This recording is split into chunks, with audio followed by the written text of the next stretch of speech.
Honda Click version 2. Kabit ako ng mini driving light.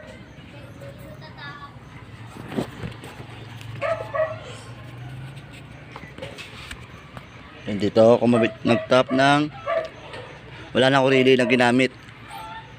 Baka naman yung mga magagaling dyan mag-comment na naman ha, na bakit walang relay.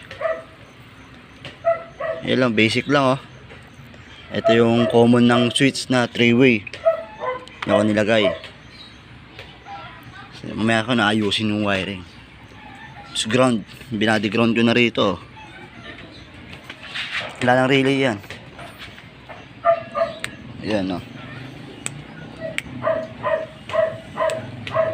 Ayan, wala ng relay. Baka yung magagaling pa mag-comment na naman ha. Hindi na para sa yung video na to.